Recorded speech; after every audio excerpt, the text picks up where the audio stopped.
በመወዳት እናቴ ምልላችኋለሁ ታታየትሙት በጣም ከምታስቡት በላይ በጣም ውስጤ የውስጤን መናገር ስለምፈልግ ነው። እነዚህ ላይ ሆኜ የምናገረው እንድትሰሙ ስለምፈልግ ነው። እሺ እህታችን ባንቺ ምን ነካት? ስቅስቅ ብላ ላይ አልቅሳለች። ከ4 ወር በፊት የተከሰተውን አታንሱብኝም ብላለች። ወንድማችን ዲያቆን ፈለገ አትናቴዎስ እንዲህ ብለዋል። ሱፍ ለባሽ ጠንቋዮች ኢትዮጵያን እያወኳት ይገኛሉ። ጠቅላይ ሚኒስቴሩም ነካ አድርገውት አልፈዋል።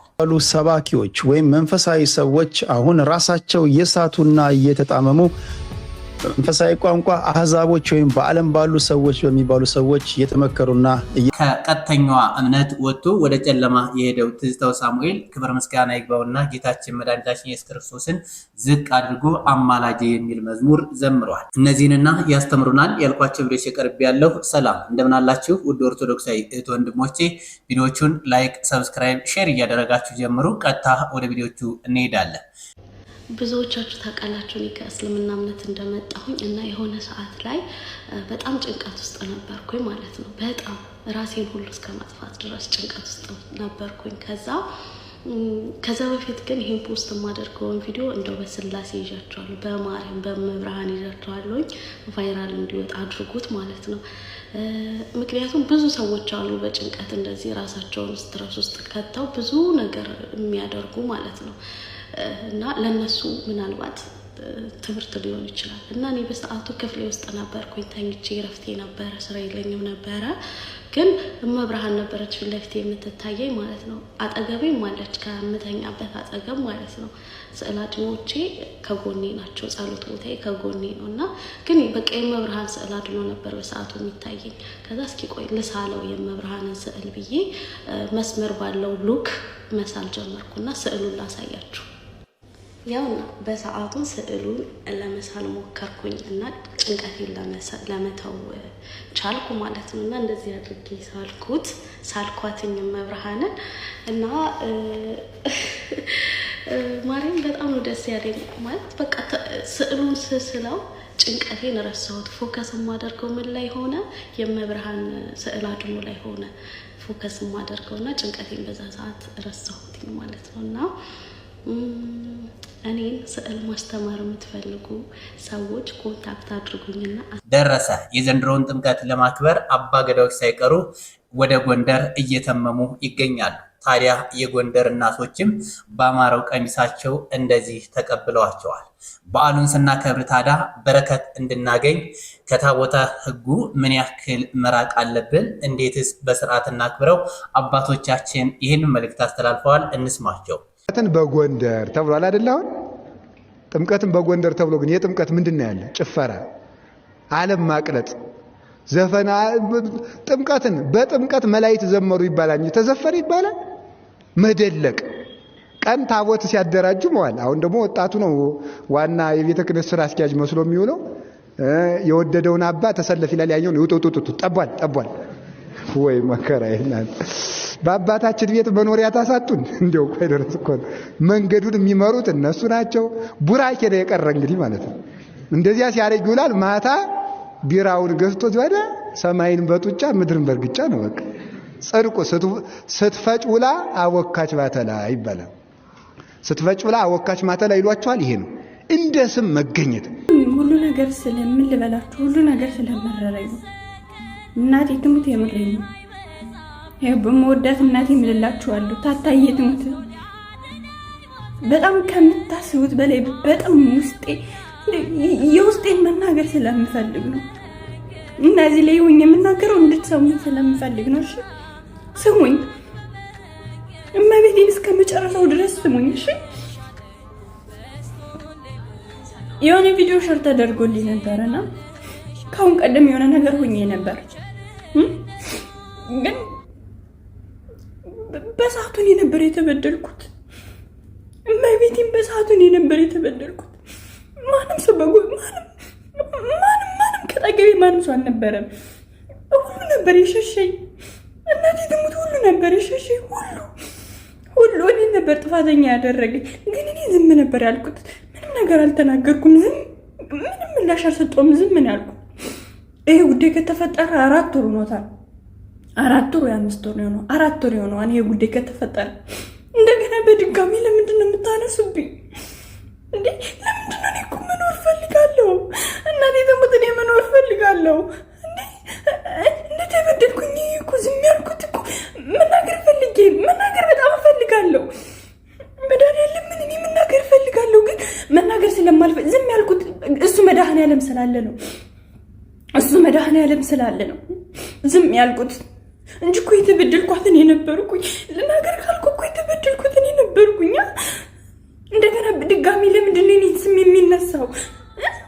ለምንድን ነው በድጋሚ የኔ ስም የሚነሳው? ለምንድን ነው የኔ ስም በድጋሚ የሚነሳው? ነገ ጉዳይ ባንቺ ነው። እኔ ምን አድርጊ ነው የምትሉኝ? እኔ ማተውኝ። እኔ እኮ ከማንም ደርሼ አላውቅም። እናቴ ትሙት፣ እኔ እኮ ነኝ የተበደልኩት። ማርያምን እኔ ነበር የተበደልኩት፣ ግን እንደተበደልኩት ዝም ነበር ያልኩኝ። ማርያምን ዝም ነው ያልኩኝ። የገዛ ቲክቶክሽ ቢዘጋ እንኳን ቲክቶክ ዝም ነው ያልኩት። እመቤቴን አሁንም ዝም ነው የምለው። መናገር ፈልጋለሁ፣ ግን ዝም ነው የምለው። መናገር የምፈልገው ለመድኃኒዓለም ብቻ ነው። አሁን ወደዚህ የመጡት ስለነደደኝ ነው። እናቴ ትሙት፣ በጣም ነው የከፋኝ ከምታስቡት በላይ። ታጣዬ ትሙት፣ በጣም ነው የከፋኝ። እኔ ወጥቼ ማነው የሆነ ነገር አደረገኝ ብዬ ወጥቼ ተናግሬ አውቃለሁ? ያን ሁሉ ነገር ስታደርጉኝ እንደዚህ ፎቶዬን ስትፈልጉ ፎቶዬን ዘግዝቃችሁ ምን ልታረግ መጠጥ ቤት ሄደች፣ ምን ልታረግ እንደዚህ ሆነች። እሺ አምኜው፣ እሺ መጠጥ ቤት ሄድኩኝ ልበል እና ለምን ወንድ ነው ለምን ያን ነገር አድርጎ ለምን እንደዛ አድርጎ ያስፈራራኛል? እሺ ይሁን ብዬ ዝም አልኩኝ። እንደተገፋው እንዳልሰማሁኝ ዝም አልኩኝ። ምንም ነገር እንዳልተፈጠረውኝ ስራዬን ልሰራ ዝም አልኩኝ። ጭራሽ ደግሞ አሁን ቲክቶክ ልዘጋ ነው በባንቺ ምክንያት። እንደዚህ ሆኖ እንዴ ለምን እንደዚህ ማለት አስፈለገ እንዴ? እኔም እኮ ሰው ነኝ፣ ይሰማኛል። እናቴ ትሙት፣ እኔም እኮ ሰው ነኝ፣ ይሰማኛል። እኔ አንዲት ምስኪን እናት አለችኝ። እሷን ላሳልፍ ብዬ ነው በየሀገሩ እየዞርኩ ምሰራ። ሳውዲ አልመቼ ብሎ ዱባይ የመጣው ለመስራት ነው። ስለዚህ አሁንም ልስራ። ምታበረታቱኝ ደግሞ ተውኝ። እናቴ ትሙት ተውኝ፣ ታታዬ ትሙት ተውኝ። ከሚታሰሩት በላይ መሮኛል። ኪዳነ ምሕረትን እንደተገፋውኝ ዝም ያልኩት ማርያምን። እኔ ከዚህ ላይ ማልቀስ አልፈልግም፣ መናገር አልፈልግም፣ እመቤቴን መናገር አልፈልግም፣ እንባዬን ማሳየት አልፈልግም። እንዴት ብዬ ከዚህ ደረጃ እንደደረስኩት እኔና መድኃኒዓለም ብቻ ነው የሚያውቁ። ማርያምን እኔና መድኃኒዓለም ብቻ ነው የሚያውቁ። ስለዚህ ተወሽ በቃ የምትፈልጉ አበረታቱ፣ የማትፈልጉ ደግሞ ሂዱ በቃ ማርያምን። በዛ ጎኔ ማለት ነው ሁሉ ሰው ነበር ብሎክ ያደረገኝ። እህቴ ምን ሆነሽ ነው? ምንድነው ያጋጠመሽ ብሎ አንድ ሰው ከጎኔ የሆነ የቆመ ሰው የለኝም። መድኃኒዓለም ሁሉ ሰው ነበር የሰደበኝ፣ ሁሉ ሰው ነበር ያሸሸኝ። ግን ያን ሁሉ ነገር ረስቼ ከዚህ ላይ አሁን ካለሁባት ደረጃ ደርሻለሁ።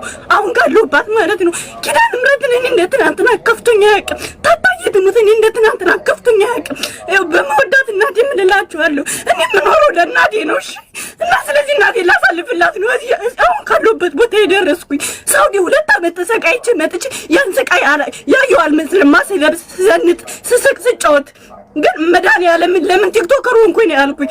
ግን እግዚአብሔር ይመስገን ማርያምን፣ እግዚአብሔር ይመስገን ብዙ ነገሮችን አሳልፌያለሁ። በጣም ከምታስቡት ነገር ብዙ ነገሮችን አሳልፌያለሁ። ስለዚህ ተው፣ ሰሞናችን አንርሳ። ማርያምን ሰሞናችን አንርሳ። የኔን ማዳሙ ይደርስባችኋል። እሺ የምሬን ነው፣ የኔን ይደርስባችኋል። ስለዚህ ተው በቃ ማርያምን ተው። እንዴ ከዚህ ላይ የምቆመው እኮ ለስራ ነው። እኔ እኮ እንደ ሰዎቹ አልፎልኝ ያላችሁኝን ነገር አግኝቼ ቢሆን ኖሮ አዎ ይባል ነበረ። ግን አንድ ነገር አላገኘሁም። ግን ተው ማርያምን ተው። ከዚህ ላይ እኔን ባይ ማሳየት አልፈልግም። ሳላክስ እናቴ እንድታይብኝ አልፈልግም። ግን ተው ረፉ፣ መድኃኒዓለም ረፉ። ፈራጁ መድኃኒዓለም ብቻ ነው፣ የሚፈርደው እሱ መድኃኒዓለም ብቻ ነው። እኔ እንደ ትናንትና ከፍቶኛ አቅምሽ ሰላም ቤተሰብ እንዴት ናችሁ? እንደው በምታምኑት አምላክ ልለምናችሁ እባካችሁ የሰውን ቁስል እያነሳችሁ ሰውን በቁስሉ የምትነኩ ሰዎች እባካችሁ ሰው ያልቀብስባችሁ። ታው እግዚአብሔር ይፈርዳል። ያለቀሰን ሰው ቁስል ፈልጋችሁ እንዲያለቅስ ማድረግ ለእናንተ ምላሹን አትችሉትም። አንድ ቪዲዮ ጋብዛችኋለሁ አሁን ማለት ነው። ተዋት፣ ልጅቷ ተስራበት ትብላ፣ በቃ ሰርታ ትብላበት። ተዋት በቃ ህይወት ነው አይደለ? ለምንድን ነው እንደዚህ የምታስለቅሷት?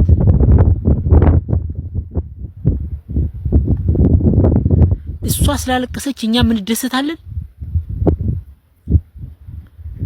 አንድ ሰው እንባው ስለፈሰሰ እኛ የምናገኘው ጥቅም ምንድነው? ጥቅሙን ንገሩኝና ጥቅም ካለው በቃ ችግር የለም እረዳችኋለሁ። ግን በማርያም ነው የምላችሁ፣ በማርያም ልጅቷን ተዋት፣ ትስራበት፣ ሰርታ ትብላበት፣ በቃ ትለወጥ። ረበ መድኃኔዓለም አሁን ስንት የሚነካ ሰው አታችሁ ነው የሰው ቁስል የምናኩት። በፊትም የምናቅሽ ማህተብሽን አድርገሽ ነጠላ ለብሰሽ ኦርቶዶክሳዊ የሆነችን ሴት ወክለሽ በሚዲያ ላይ ስትታይ ነው። የቤተ ክርስቲያንን ስርዓት ስትገልጪልን ነው። ወንጌል በቃል ብቻ አይደለም የሚሰበከው፣ በህይወትም ይሰበካል እና በህይወት ከሚሰብኩ ወጣት የሆኑ ሴት እህት ወንድሞቻችን መካከል አንዱ አንቺ ነሽ እና እንፈልግሻለን፣ ታስፈልጊናለሽ። በነገሮች እንዳትሰበሪ በርቺ። አሁን ከዚህ ሰዓት በኋላ አንድ ነገር ብቻ ቃል ግቢልኝ። በቃ ከዚህ ሰዓት በኋላ ከሌሎች ሰዎች ጋር ቢቻል ስለ እንደዚህ አይነት ጉዳይ አታውሪበት። መዝሙር ከፍተሽ እግዚአብሔርን አመስግኝ። በቃ እግዚአብሔርን አመስግኑ። ይሄ የተሰበሰበውን ሰው ወሬ ፈልጎ የመጣውን ሰው መዝሙር ከፍተሽ እግዚአብሔርን እንዲያመሰግን ምክንያቱም፣ ሌላውን ነገር ግን በውስጥ እናወራለን። ምክንያቱም እኛ ክርስቲያኖች ነን። በሚዲያ የሚወራና ለካህን የሚወራን ነገር ለይተን የምናውቅ አማኞች ነን። ከሌላው አማኝ የምንለየው በዛ ነው። ስለዚህ ያንን እንደዛ አድርጊ ባንቺ።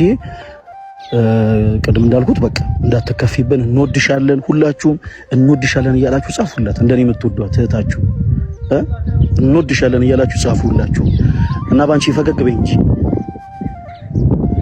እንዴ! ታዲያ ይሄ ነው የሚያስፈልገው። በቃ ይሄ ነው የሚያስፈልገው። መዝሙር አከፍቺልን ታዲያ። በቃ መዝሙር ክፈችልን። ወንድማችንና እህታችንን እናመሰግናለን። የሚሻለው ሐሳብ ግን ሁለቱን እህቶቻችንን ብናስታርቃቸው የሚል ሐሳብ አለ። በዙሪያቸው ያላችሁ ሰዎች ይህን ነገር አድርጉት። ሱፍ ለባሽ ጠንቋዮች አፍሪካን እያወቁት ነው። ጠቅላይ ሚኒስቴሩም በንግግራቸው መካከል ነካ አድርገውት አልፈዋል። እኛ ሀገር ያሉት ሱፍ ለባሽ ጠንቋዮች ደግሞ የጥጋባቸው ጥጋብ አንዴ ሰሜኑ ጠንቋይ ነው ይሉናል፣ አንድ ጊዜ ደግሞ የሰላሌ ሕዝብ ጠንቋይ ነው እያሉ የመስቀል ስር ቁማራቸውን እየተጫወቱ ይገኛሉ። ወንድማችን ይሄን ብለዋል፣ እንስማው።